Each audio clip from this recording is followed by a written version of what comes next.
اعوذ باللہ من الشیطان الرجیم بسم اللہ الرحمن الرحیم۔ قل آپ فرما دیں، انفقو تم خرچ کرو، طوعا خوشی سے، او کرہن یا ناخوشی سے، او کا مطلب یا کرہن ناخوشی سے۔ قل انفقو طوعا او کرہا، آپ فرما دیں کہ تم خوشی سے خرچ کرو یا ناخوشی سے۔ لن یتقبل، لن ہرگز نہیں، یتقبل قبول کیا جائے گا، منکم من سے، کم تم سے، منکم تم سے، لن یتقبل منکم تم سے ہرگز وہ قبول نہیں کیا جائے گا۔ انکم انا بے شک کم تم ہو، تم ہی ہو، قومن لوگ، فاسقین نافرمان۔ انکم کنتم قوما فاسقین، بے شک تم نافرمان لوگ ہو۔ اس آیت مبارکہ میں اللہ رب العزت نے منافقوں کے انفاق کو رد کرنے کا ذکر کیا ہے۔ یہ بات یاد رکھیں کہ جو انسان حقیقی طور پر اللہ پر ایمان نہیں لاتا، وہ دل سے اللہ تعالیٰ کو تسلیم نہیں کرتا، کلمہ نہیں پڑھتا، اور اس کے دل میں کفر ہوتا ہے، تو اس کا کوئی عمل بھی آخرت کے مقابلے میں آخرت میں مقبول نہیں ہوگا۔ یہ جو منافق لوگوں کا یہاں ذکر ہو رہا ہے، جس طرح ہم پچھلی آیات میں بھی پڑھتے چلے آ رہے ہیں، جب منافقوں نے حضور صلی اللہ علیہ وسلم کے ساتھ جانے سے معذرت کر لی اور جھوٹے بہانے بنائے، ان میں سے بعض کہنے لگے کہ ہم آپ کے ساتھ تو نہیں جاتے، لیکن اپنا مال خرچ کر دیتے ہیں، مالی امداد کر دیتے ہیں۔ تو اس موقع پر یہ آیت مبارکہ نازل ہوئی۔ اللہ تعالیٰ نے فرمایا انفقوا طوعا او کرہا، کہ تم چاہے اپنی خوشی سے مال خرچ کرو یا ناخوشی سے، یعنی کسی کے دباؤ پر خرچ کر دو، کسی کے مفاد کے لیے خرچ کر دو، تو جس حالت میں بھی تم کرو گے، لن یتقبل منکم تم سے ہرگز قبول نہیں ہوگا۔ مال کی قبولیت کے لیے، خدمت دین کی قبولیت کے لیے ایمان شرط ہے۔ جب کسی میں ایمان نہیں ہوگا تو اس کا انفاق اور باقی خدمات بھی قبول نہیں ہوں گی۔ اس لیے آگے فرمایا انکم کنتم قوما فاسقین، بے شک تم نافرمان لوگ ہو، تم اللہ اور اللہ کے رسول کی نافرمانیاں کرتے ہو، جھوٹے بہانے تراشتے ہو، ان کی خلاف ورزی کرتے ہو، تو اس وجہ سے تمہارا یہ انفاق قبول نہیں ہوگا۔ بعض احادیث مبارکہ میں بھی حضور صلی اللہ علیہ وسلم نے کافروں کے بارے میں اسی طرح کا ارشاد فرمایا، دنیا میں انہیں اس کا جو وہ نیک اعمال کرتے ہیں، دنیا میں ان کو اس کا عوض مل جاتا ہے، دنیا میں وہ اس کا عوض، اس کا معاوضہ اور اس کا بدلہ پا لیتے ہیں، لیکن آخرت میں ان کے لیے کوئی اجر نہیں ہے۔ ام المؤمنین حضرت عائشہ صدیقہ رضی اللہ عنہ سے مروی حدیث ہے، وہ کہتی ہیں میں نے عرض کیا یا رسول اللہ، ابن جدعان زمانہ جاہلیت میں رشتہ داروں کے ساتھ نیک سلوک کرتا تھا، مسکینوں کو کھانا کھلاتا تھا، کیا یہ کام اس کو نفع دیں گے؟ یعنی ایک کافر کا نام لیا حضرت ابن جدعان کا، تو حضور نے فرمایا یہ کام اس کو نفع نہیں دیں گے۔ اس نے ایک دن بھی یہ نہیں کہا اے اللہ حساب کے دن میری خطاؤں کو بخش دینا۔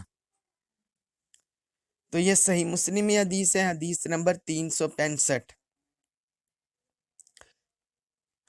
تو ایک اور حدیث ہے، حضرت انس رضی اللہ عنہ بیان کرتے ہیں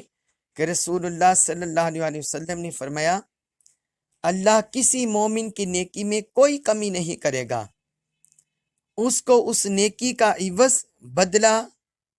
دنیا میں بھی دے گا اور آخرت میں بھی اس کو اجر دیا جائے گا۔ جو مومن کی نیکی ہے دنیا میں بھی اجر پائے گا، آخرت میں بھی پائے گا۔ اور رہا کافر تو اس نے اللہ کے لیے جو نیکیاں دنیا میں کی ہیں اس کا تمام بدلہ اللہ اس کو دنیا میں دے دے گا۔ یعنی اگر اس نے کوئی اچھائیاں کی ہوگی، نیکیاں کی، دنیا میں اس کو دنیا میں دے دے گا، حتیٰ کہ جب وہ آخرت میں پہنچے گا تو اس کے پاس کوئی نیکی نہیں ہوگی جس کا اس کو اجر دیا جائے۔ یہ صحیح مسلم حدیث ہے، حدیث نمبر 2808۔ تو اس سے پتہ چلا کہ کافر دنیا میں جو بلائیاں کرتے ہیں، کسی کے ساتھ اچھائی کرتے ہیں تو ان کا بدلہ انہیں دنیا میں مل جائے گا، آخرت کے اجر سے، انعامات سے وہ محروم رہ جائیں گے۔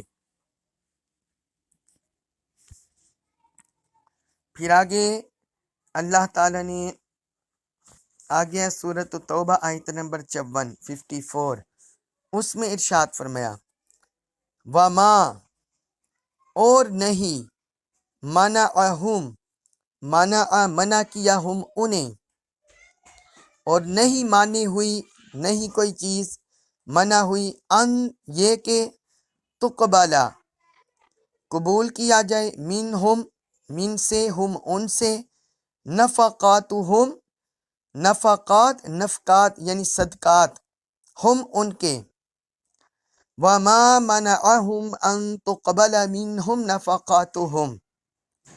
اور ان سے ان کے نفقات کے قبول کیے جانے میں کوئی چیز مانے نہیں ہوئی۔ یعنی جو کچھ بھی وہ خرچ کرتے ہیں منافق تو کوئی چیز رکاوٹ نہیں بنی، الا مگر انہم بے شک وہ، کفرو انہوں نے کفر کیا، باللہ اللہ کے ساتھ، وبرسولہ اور اس کے رسول صلی اللہ علیہ وسلم کے ساتھ، الا انہم کفروا باللہ وبرسولہ مگر اس وجہ سے یہ رکاوٹ بنتا ہے ان کے صدقات کی قبولیت کا کہ انہوں نے اللہ اور اس کے رسول کے ساتھ کفر کیا۔ ولا اور نہیں، یاتون وہ آتے، الصلاۃ نماز میں، ولا یاتون الصلاۃ اور وہ نماز کی ادائیگی کے لیے نہیں آتے، الا مگر وہم اس حال میں وہ ہوتے ہیں، کسالى کاہل، بے رغبت، الا وہم کسالى مگر وہ بے رغبت اور کاہل ہوتے ہیں، ولا ينفقون ولا اور نہیں، ينفقون وہ خرچ کرتے، الا مگر وہم اور وہ اس حال میں ہوتے ہیں، کارہون ناخوش، ولا ينفقون الا وہم کارہون اور وہ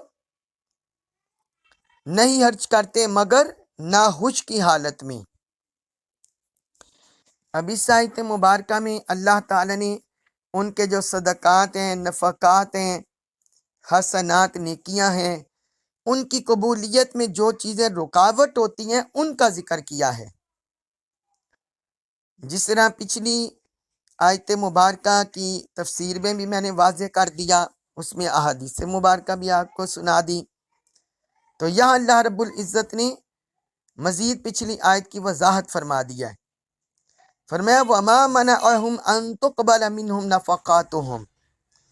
کہ ان کے جو نفقات ہیں، نفقہ کی جمع نفقات کہتے ہیں صدقات خیرات، ان کو بولتے ہیں۔ تو فرمایا ان سے جو ان کے نفقات ہیں قبول کیے جانے میں کوئی چیز رکاوٹ نہیں بنتی، یعنی کوئی کسی کا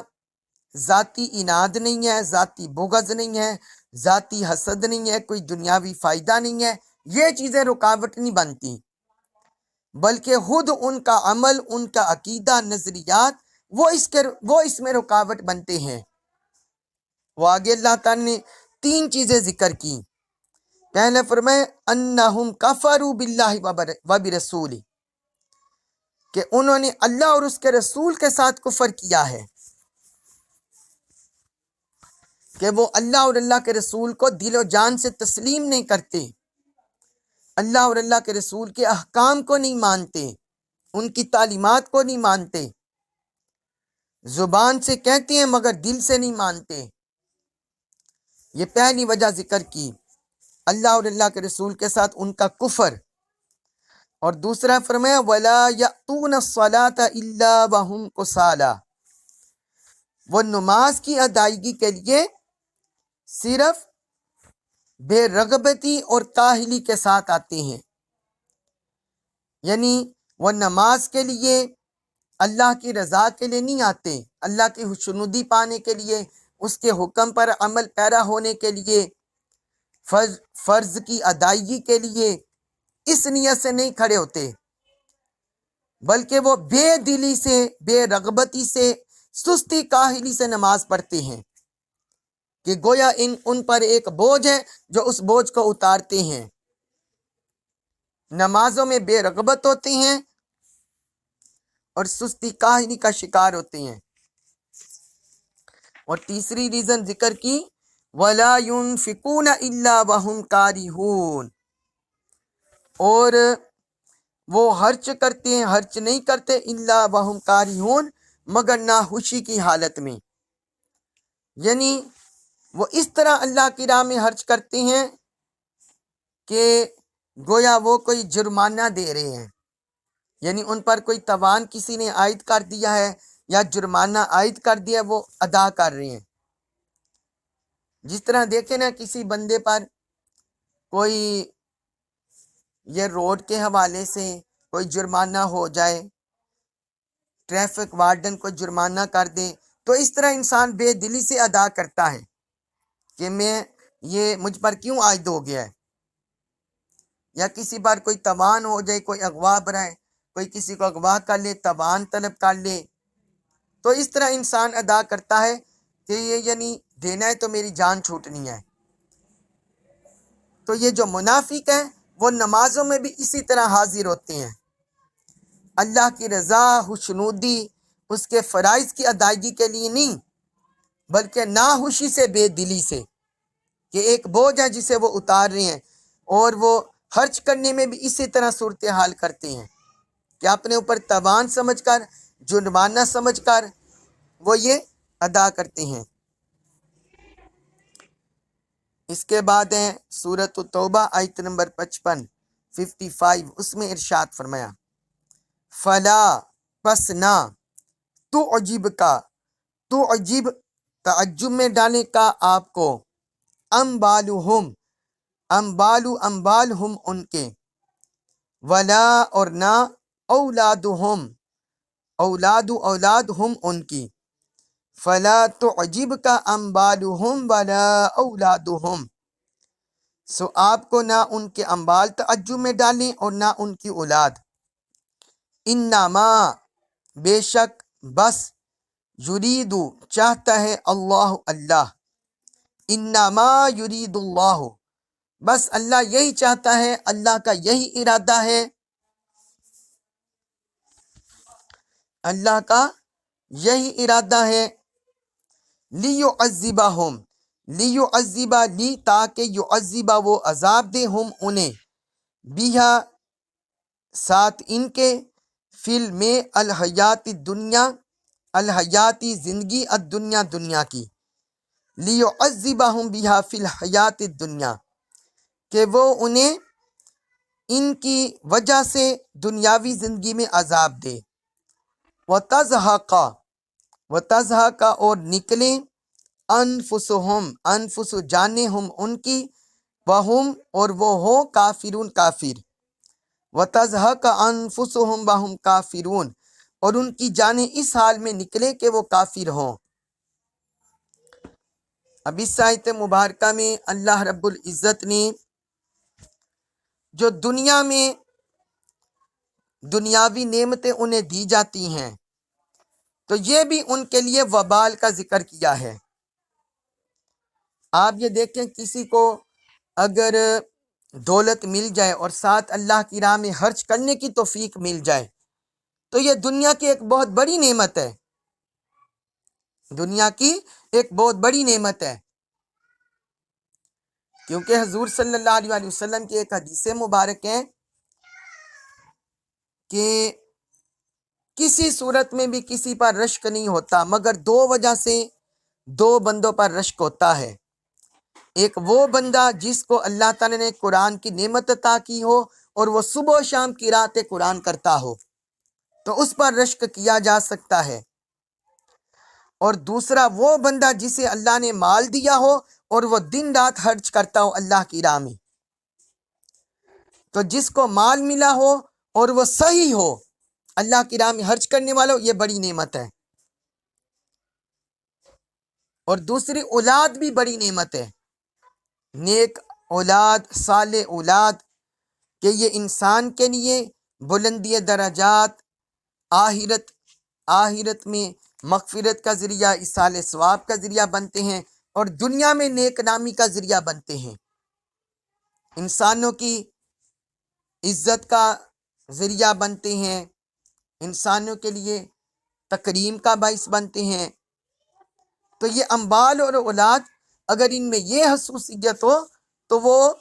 انسانوں کے لیے باعث عزت بن جاتے ہیں، دنیا میں بھی آخرت میں بھی۔ مگر جو منافق لوگ ہیں ان کے لیے یہ نعمتیں بھی وبال کا باعث ہیں۔ اللہ تعالیٰ نے اس آیت میں اسی کا ذکر کیا ہے، فرمایا فَلَا تُعْجِبْكَ أَمْوَالُهُمْ وَلَا أَوْلَادُهُمْ، ان کے اموال اور ان کی اولاد آپ کو تعجب میں نہ ڈالیں، یعنی اس کا مطلب ہے کہ وہ اولاد سے اور اموال سے محروم نہیں ہوں گے۔ الحمدللہ رب العالمین، ساری تعریفیں اللہ کے لیے جو سارے جہانوں کا پالنے والا ہے۔ تو وہ تو رب ہر ایک مخلوق کا مالک ہے، کافروں کا، مشرکوں کا، جو اسے مانتے ہیں، جو نہیں مانتے، سب کو رزق دے رہا ہے۔ تو اسی طرح جو منافق ہیں انہیں بھی مال ملتا ہے اور انہیں بھی اولاد ملتی ہے، لیکن آگے فرق کیا ہوتا ہے مؤمنین کی اموال اور اولاد میں اور منافقوں کے اموال اور اولاد میں؟ آگے اس کا ذکر کیا، فرمایا انما یرید اللہ لیعذبہم بہا فی الحیات الدنیا، کہ اللہ یہی چاہتا ہے کہ انہیں ان کے ذریعے دنیاوی زندگی میں عذاب دے۔ مطلب یہ ہے کہ یہ جو مال اور اولاد مؤمنین کے لیے نیک انعام ہیں، اچھے انعام ہیں، تو یہ ان کے لیے عذاب کا باعث ہے، منافقوں کے لیے عذاب کا باعث ہے، کہ یہ اموال اور اولاد انہیں اللہ کی یاد سے غافل کرتے ہیں، اللہ کے رسول کے احکام سے غافل کرتے ہیں، قرآن کے ساتھ تعلق سے غافل کرتے ہیں، آخرت میں اللہ کی بارگاہ میں حاضر ہونے سے اس سے غافل کرتے ہیں۔ اس بندے کی رغبت اموال اور اولاد میں بڑھتی چلی جاتی ہے، وہ اموال اور اولاد میں بڑھتا چلا جاتا ہے، ان کی محبت میں وہ بڑھتا چلا جاتا ہے، اور اللہ کے رسول کے ذکر کو مغلوب کر دیتا ہے۔ تو جب ایسی صورتحال ہو جاتی ہے تو پھر یہی اموال اور اولاد اس کے لیے دنیاوی زندگی میں عذاب کا باعث بن جاتے ہیں۔ عذاب کا باعث ہے کہ اس کے لیے بے عزتی، رسوائی، اس کا باعث بن جاتے ہیں۔ وہ مخلوقات کے حقوق کا خیال نہیں رکھتا، غریبوں کا، یتیموں کا، محتاجوں کا، اور اپنے رشتہ داروں کے حقوق بھی ادا نہیں کرتا، اللہ کے حقوق بھی ادا نہیں کرتا، تو اس طرح ذلت اور رسوائی اس کا مقدر بن جاتی ہے۔ اور آگے آخرت کا اس کا انجام ذکر کیا، وَتَزْهَقَ أَنفُسُهُمْ وَهُمْ كَافِرُونَ، اور ان کی جانیں اس حال میں نکلے کہ وہ کافر ہوں۔ فرمایا دوسرا ان کو عذاب حالت نزاع میں ملتا ہے، کہ کفریہ حالت میں ان کی جانیں قبض ہوتی ہیں، ان کی روحیں قبض ہوتی ہیں۔ جو ایک مومن صالح کا انجام ہوتا ہے حالت نزاع میں، وہ اس سے محروم ہو جاتے ہیں۔ تو حالت نزاع میں بھی ان پر عذاب کی کیفیت ہوتی ہے۔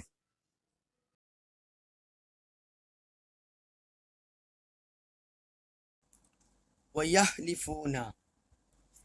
اور وہ قسم کھاتے ہیں باللہ اللہ کی، وَيَحْلِفُونَ باللہ اور وہ اللہ کی قسم کھاتے ہیں، اِنَّهُمْ اِنَّا بے شک ہم وہ لَمِنْکُمْ لمین البتہ سے، کم تم میں سے، اِنَّهُمْ لَمِنْکُمْ کہ بے شک وہ تم میں سے ہیں، وَيَحْلِفُونَ بِاللَّهِ إِنَّهُمْ لَمِنْكُمْ اور وہ اللہ کی قسم کھاتے ہیں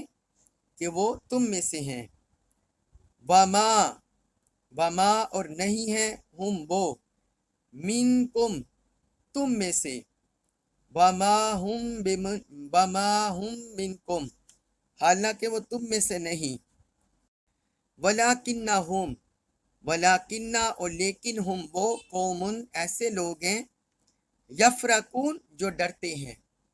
ولیکنہم قوم یفرقون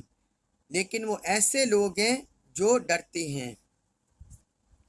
اب اس آیت مبارکہ میں اللہ رب العزت نے منافقوں کی مزید کیفیت، نفسیاتی کیفیت ذکر کی ہے۔ جس طرح پچھلی آیات میں بھی ہم منافقوں کی علامات پڑھتے چلے آ رہے ہیں، تو یہاں بھی اللہ تعالیٰ نے انہی کی نفسیاتی کیفیت، سائیکالوجی، امپیکٹ ان کا ذکر کیا ہے، کیونکہ اصل میں تو وہ ظاہری طور پر مسلمانوں سے ڈرتے ہیں، اس لیے تو انہوں نے اپنا نفاق چھپایا ہوتا ہے، اور ظاہراً طور پر مسلمانوں کے سامنے کلمہ پڑھتے ہیں، مسلمانوں کے ساتھ مل گل جاتے ہیں، ساری چیزیں کرتے ہیں، لیکن باطن میں ان کا ایمان کچھ اور ہوتا ہے۔ تو یہاں اللہ تعالیٰ نے فرمایا وَيَحْلِفُونَ بِاللَّهِ إِنَّهُمْ لَمِنْكُمْ کہ وہ اللہ کی قسم کھاتے ہیں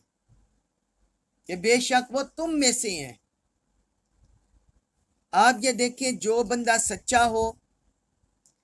جس بندے کا عمل، اس کا عقیدہ، اس کا نظریہ مطابقت رکھتا ہو اور اس میں کھوٹ نہ ہو، دوگلا پن نہ ہو،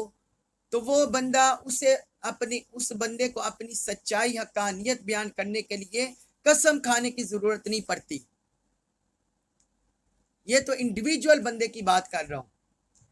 اور اگر اجتماعی طور پر ایسی قوم ہو تو ان کو بھی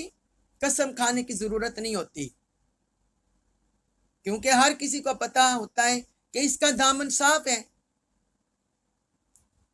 لیکن ان کے اندر کھوٹ تھا، ان کے اندر میل ہوتا ہے، منافقوں کے اندر۔ اس لیے اللہ پاک نے فرمایا وہ اللہ کی قسم کھاتے ہیں کہ وہ تم میں سے ہیں۔ آگے فرمایا وما ہم منکم اللہ پاک نے فرمایا حالانکہ وہ تم میں سے نہیں ہے۔ جس بندے کا ظاہر و باطن میں اختلاف ہو، ظاہر کچھ ہو باطن کچھ ہو، ظاہر میں اللہ اور اللہ کے رسول کا نام لے، باطن میں بغض رکھے، ظاہر میں دین کی مدد، دین کا پیغام پھیلانے کی ٹھانے، لیکن باطن میں دین کی جڑیں کاٹے، اس لیے اللہ تعالیٰ نے فرمایا وہ تم میں سے نہیں ہے۔ وَلَكِنَّهُمْ قَوْمٌ يَفْرَقُونَ فرمایا لیکن وہ ایسے لوگ ہیں جو ڈرتے ہیں، یعنی وہ انہوں نے اپنی منافقت تمہارے ڈر سے چھپا کر رکھی ہوئی ہے، کہ اگر ہم نے اپنی منافقت کو ظاہر کر دیا تو پھر مسلمان ہمارے اسی طرح دشمن ہو جائیں گے جس طرح یہ باقی کافروں کے دشمن ہیں، باقی مشرکوں کے دشمن ہیں، تو مسلمان ہمارے اسی طرح دشمن ہو جائیں گے، اور جس طرح یہ ان کے خلاف جہاد کرتے ہیں، قتال کرتے ہیں، ان کے اموال پر کنٹرول کرتے ہیں، ضبط کرتے ہیں، اسی طرح ہم اپنے مال و جان کو بچاتے ہیں اور اپنی منافقت کو چھپاتے ہیں۔ تو فرمایا تم سے ڈر کر انہوں نے منافقت چھپا رکھی ہے۔ اس کے بعد ہے سورۃ التوبہ آیت نمبر 57 اس میں فرمایا لو اگر یجدون وہ پالے ملجأن کوئی بھی پناہ گاہ، کوئی بھی چھپنے کی جگہ، او یا مغاراتین کوئی غار، پہاڑوں کی غاریں،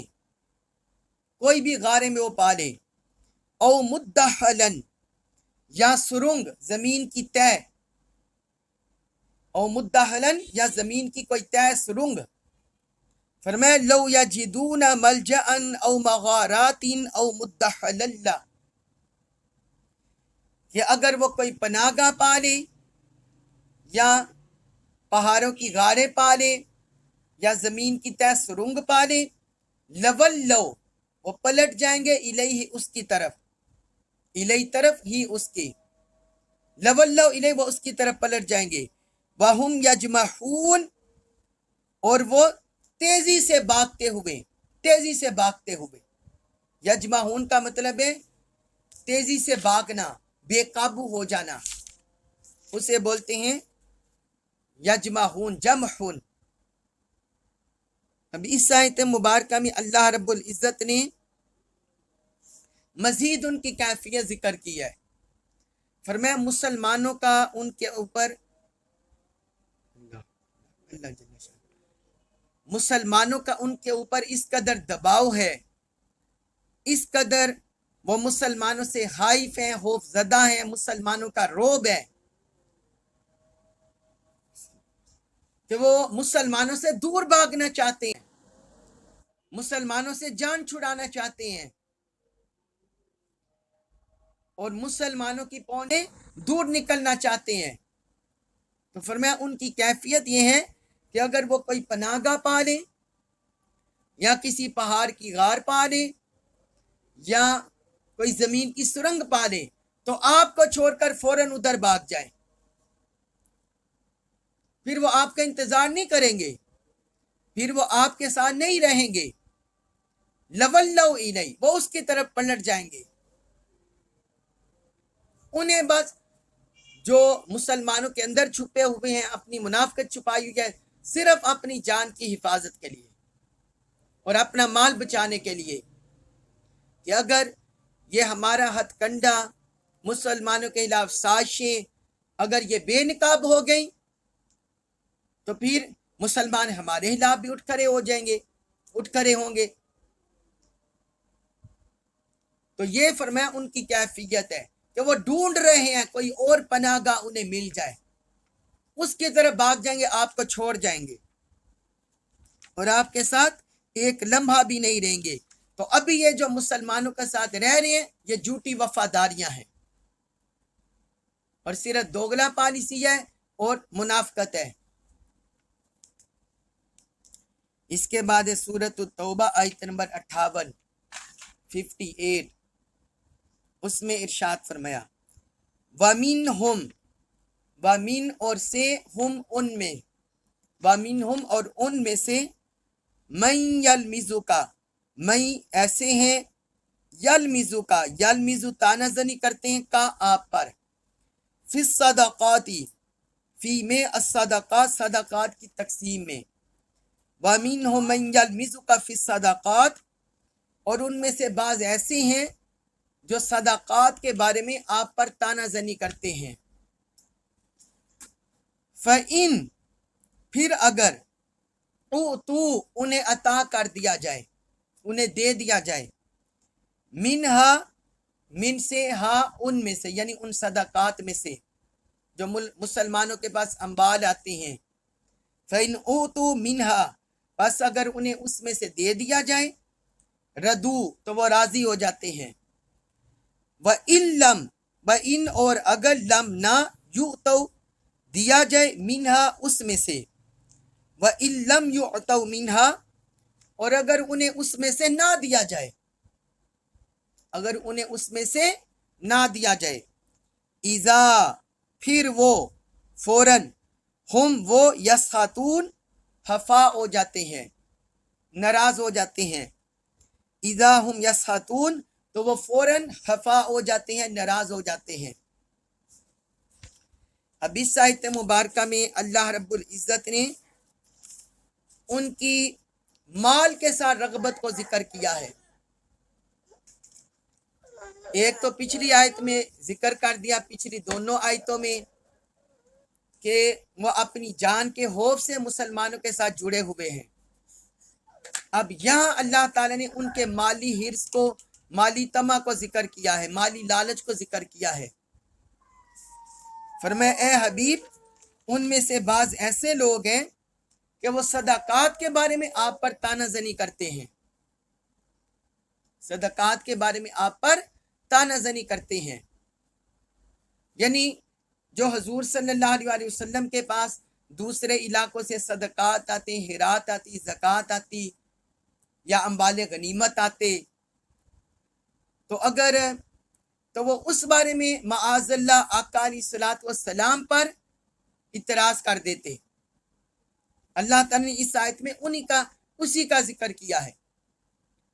دو طرح کی ان کی کیفیت ہوتی، فَإِنْ أُوتُوا مِنْهَا رَضُوا، اگر تو انہیں اس میں سے دے دیا جاتا وہ راضی ہو جاتے، خوش ہو جاتے کہ انہیں مال مل گیا، خوش ہو گئے۔ وَإِن لَّمْ يُؤْتَوْا مِنْهَا، اور اگر انہیں اس میں سے نہ دیا جائے، اِذَا هُمْ يَسْخَطُونَ، تو فوراً خفا ہو جاتے ہیں، ناراض ہو جاتے ہیں۔ مطلب یہ ان کا آقا علیہ الصلوۃ والسلام کے ساتھ تعلق، دین کے ساتھ تعلق، مسلمانوں کے ساتھ تعلق مال کی وجہ سے ہے، سٹیٹس کی وجہ سے ہے،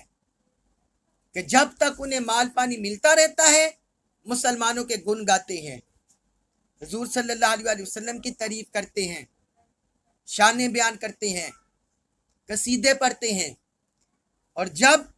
ان سے مال روک لیا جاتا ہے، انہیں حصہ نہیں دیا جاتا اور ان کا حصہ نہیں بنتا، تو پھر وہ ناراض ہو جاتے ہیں۔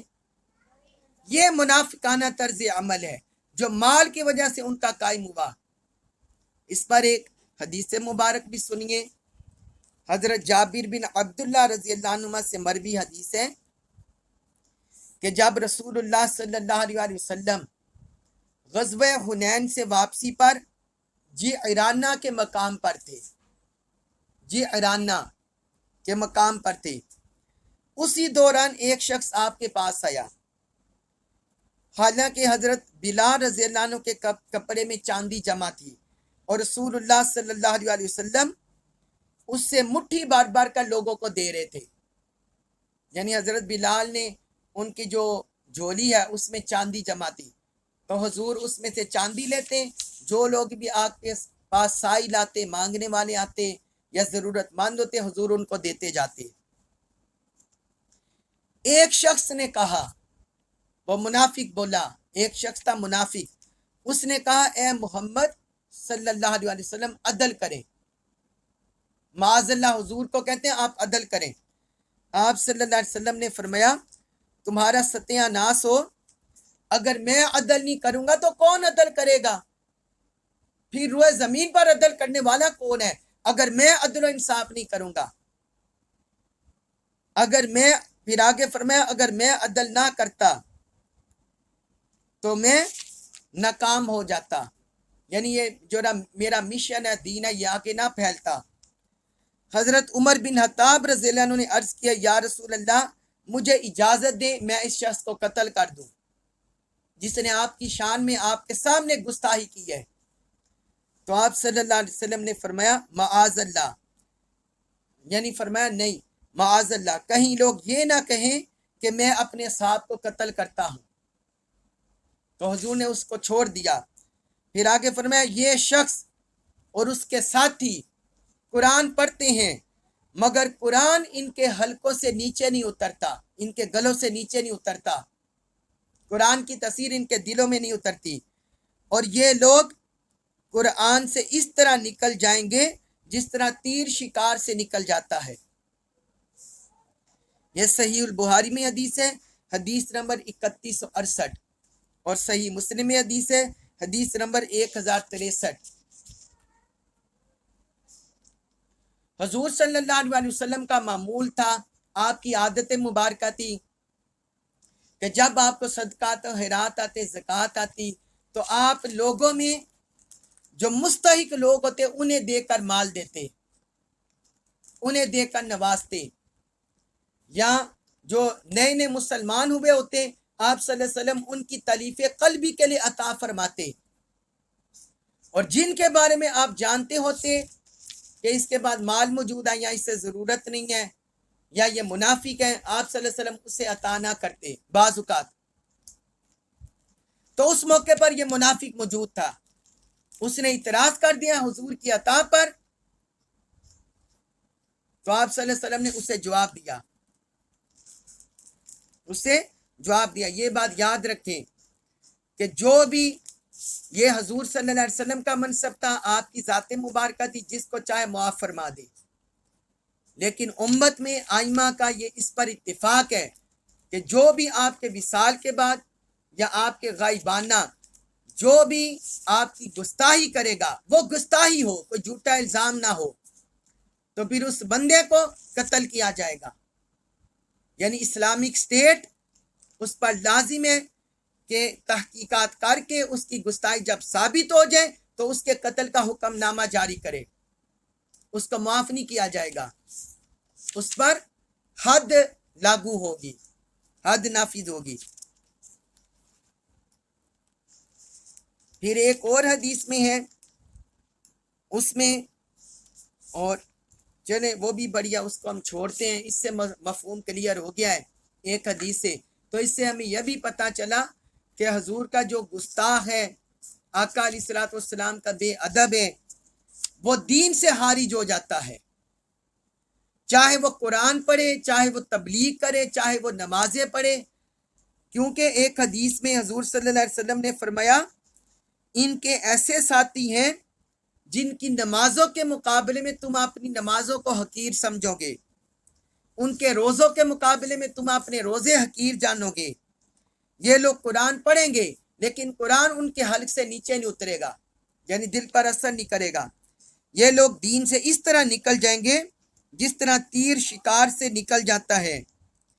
کہ تیر انداز تیر کے پھل کو دیکھتا ہے، اس میں خون کا اثر نہیں ہوتا،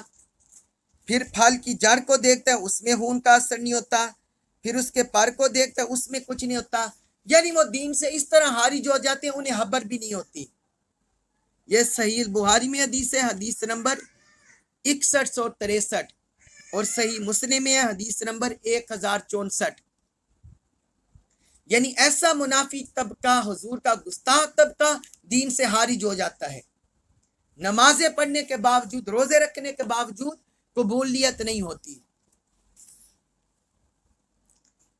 اس کے بعد ہے سورۃ التوبہ آیت نمبر 59،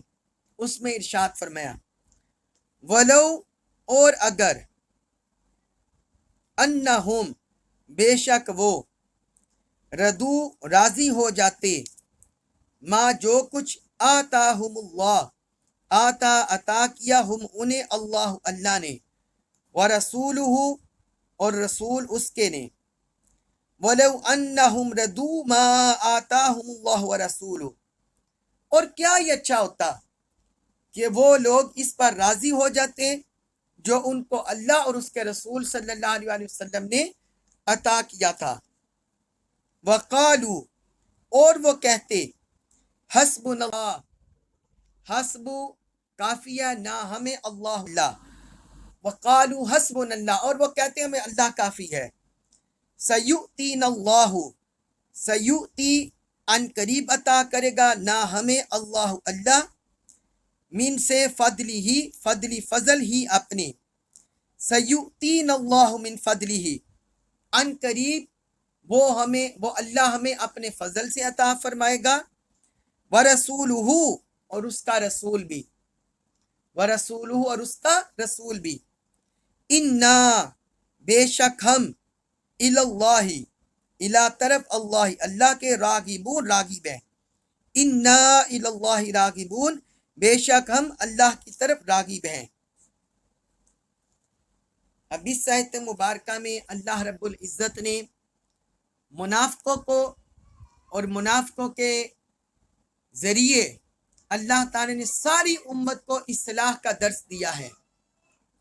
اور صحیح طریقہ بتایا ہے کہ اللہ اور اللہ کے رسول کے ساتھ تعلق کیسا ہونا چاہیے.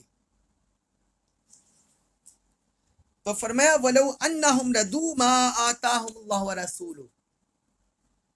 اگر وہ اس پر راضی ہو جاتے جو اللہ نے اور اللہ کے رسول نے انہیں عطا کیا. تو اس کا مطلب یہ ہوا، پہلا درس ہمیں یہ ملا کہ اللہ اور اللہ کے رسول کی عطا ایک ہے. اس میں ہمیں اپنے عقائد کی، اپنے نظریات کی اصلاح کر لینی چاہیے. بعض مسلمانوں کے اندر بعض لوگ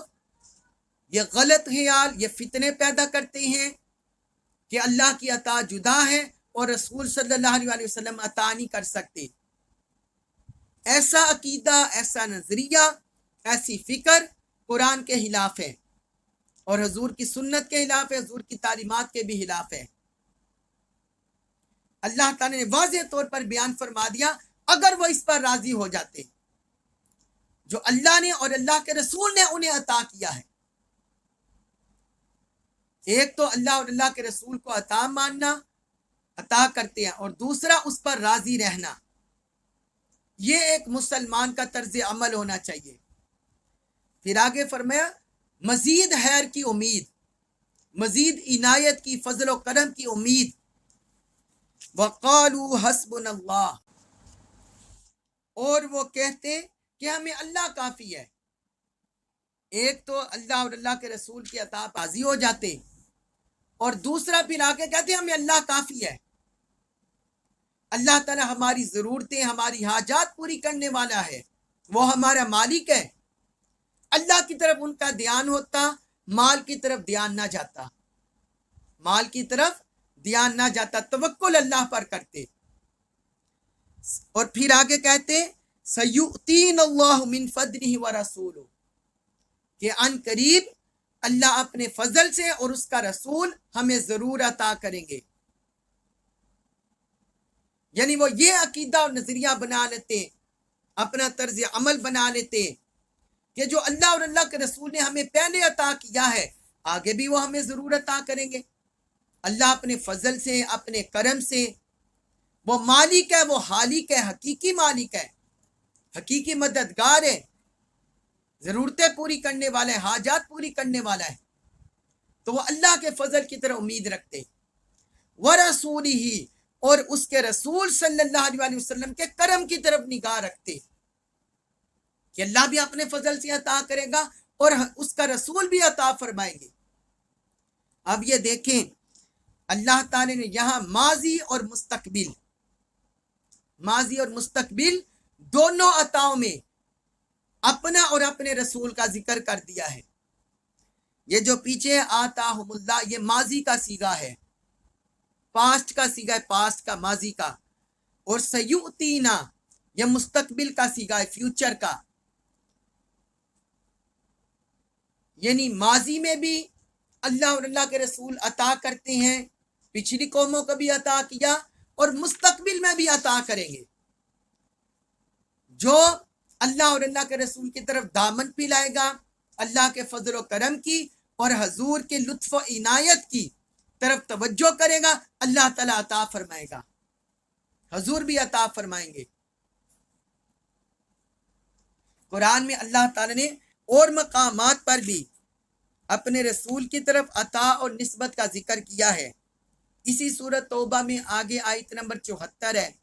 اس میں اللہ تعالیٰ نے ذکر کیا ہے، فرمایا وَمَا نَقَمُوا إِلَّا أَنْ أَغْنَاهُمُ اللَّهُ وَرَسُولُهُ مِنْ فَضْلِهِ. فرمایا ان منافقوں کو کیا بات بری لگی ہے، صرف یہی کہ ان کو اللہ اور اس کے رسول نے اپنے فضل سے غنی کر دیا ہے. تو وہاں بھی اللہ تعالی نے غنی کرنے کی نسبت اپنی طرف، اپنے رسول کی طرف کی کہ اللہ اور اللہ کے رسول غنی کرتے ہیں، مال عطا کرتے ہیں. حقیقی دینے والا اللہ کی ذات ہے. آگے جو عطا ہوتی ہے، مخلوق میں تقسیم ہوتی ہے، وہ حضور کے واسطہ سے ہوتی ہے. اس طرح سورۃ الاحزاب آیت نمبر 37 میں، اس میں بھی اللہ تعالی نے فرمایا ہے وَإِذْ تَقُولُ لِلَّذِي أَنْعَمَ اللَّهُ عَلَيْهِ وَأَنْعَمْتَ عَلَيْهِ، اور جب آپ اس شخص سے کہتے تھے جس پر اللہ نے انعام کیا اور آپ نے بھی اس پر انعام کیا. تو انعام و اکرام میں، عطا کرنے میں سورۃ الاحزاب میں بھی اللہ اور اللہ کے رسول ایک ہے. تو مسلمانوں کے اندر جو اس طرح بعض لوگ نظریات رکھتے ہیں، عقائد رکھتے ہیں کہ رسول صلی اللہ علیہ وسلم عطا نہیں کر سکتے، وہ حقیقتاً قرآن و سنت کو نہیں جانتے، وہ معرفت نہیں رکھتے۔ اللہ تعالیٰ کی عطا ذاتی ہے اور رسول کی عطا عطائی ہے، اللہ کے اذن سے، اللہ کی عطا سے ہے۔ پھر آگے فرمایا اسی آیت میں، آیت نمبر 59 میں فرمایا وہ یہ بھی کہتے منافق، انا الی اللہ راغبون، بے شک ہم اللہ کی طرف رغبت کرنے والے ہیں، یعنی وہ مال کی طرف رغبت کرنے کی بجائے جو اپنی رغبت ہے اللہ کی طرف کرتے، اپنی رغبت اللہ کی طرف کرتے کہ رسول صلی اللہ علیہ وسلم اسی کا واسطہ اور وسیلہ ہے، اور ان کا دینا اللہ کا دینا ہے، ان کی عطا اللہ کی عطا ہے، ان کا انعام اللہ کا انعام ہے، ان کا غنی کرنا اللہ کا غنی کرنا ہے۔ فرمایا اگر وہ اللہ کی طرف ایسی رغبت کرتے تو یہ ان کے لیے بہتر ہوتا۔ اللہ تبارک و تعالی سے دعا ہے اللہ تعالی ہمیں منافقانہ طرز عمل سے، منافقانہ نفسیات سے، کیفیت سے، اعمال سے ہمیں اپنی پناہ عطا فرمائے، اپنے اور اپنے حبیب مکرم صلی اللہ علیہ وسلم پر کامل ایمان، کامل محبت، کامل تمسک نصیب فرمائے، قرآن مجید کا کامل فہم نصیب فرمائے، اور ہمیں اس پر عمل پیرا ہونے کی توفیق عطا فرمائے۔ وما علی الا البلاغ المبین۔